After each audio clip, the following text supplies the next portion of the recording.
Hi అండి అందరికీ. అందరూ ఎలా ఉన్నారండి? బాగున్నారా?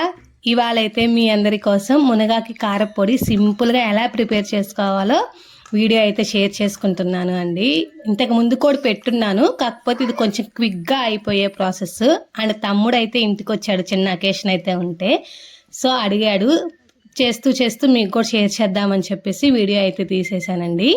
మునగాకు అప్పటికప్పుడు వలవాలి అంటే కొంచెం కష్టంగానే చిన్న చిన్న టిప్స్ ఉపయోగిస్తే చాలా ఈజీగా అయితే ఒలిసేసుకోవచ్చండి. మనం ఈరోజు కారపొడి చేసుకుంటాము అనుకుంటే ముందు రోజు కానీ క్లాత్లో ఫోల్డ్ చేసి పెట్టి నెక్స్ట్ డే ఓపెన్ చేస్తే పుల్లలకి ఆకులకి అయితే విడిపోయి ఉంటాయండి. కాకపోతే తమ్ముడు అప్పటికప్పుడు అడిగాడు, సో నాకైతే వలవడానికి కొంచెం టైం అయితే పట్టింది. ఇక్కడ మొత్తం అయితే నేను 2 కప్స్ తీసుకున్నాను.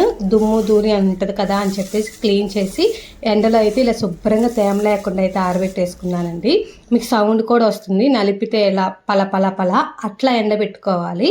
నెక్స్ట్ అయితే ఒక కళాయి పెట్టేసుకొని ఒక 2 టేబుల్ స్పూన్ వరకు అయితే పచ్చిపప్పు అయితే వేసేసుకోవాలండి. అవి కొంచెం ఫ్రై అయిపోయిన తర్వాత మినపప్పు వేసాను. అది మీ ఇంట్లో కొంచెం మినప గుండ్లు ఉంటాయి కదా, అవి అయినా వాడుకోవచ్చు. నేనైతే మినపప్పు అయితే వాడానండి. అండ్ ఇక్కడైతే నేను ధనియాలు అయితే స్కిప్ చేసేసాను, కావాలనే చేశానండి. నాకైతే ఇష్టం ఉండదు ఫ్లేవరు.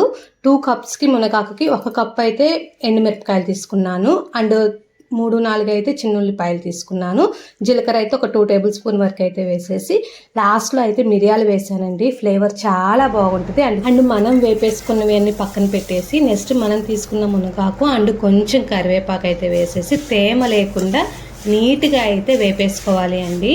తేమ ఉంది అంటే మిక్సీలో వేస్తే అస్సలు పడుతూ ముద్దగా అయితే అయిపోతుంది. సో మనం పట్టుకుంటే పల అనేటట్టు అయితే వేపేసుకొని పక్కనైతే పెట్టేసుకోవాలి. అన్నీ పూర్తిగా చల్లారిపోయిన తర్వాత ఫస్ట్ వేపుకున్నవి అన్నీ అయితే మిక్సీ జార్లో వేసుకొని తగినంత ఉప్పు అయితే వేసేసి కొంచెం మెత్తగా కాకుండా అలా అని బరక కాకుండా 90% మిక్సీ అయితే పట్టేసుకోవాలి.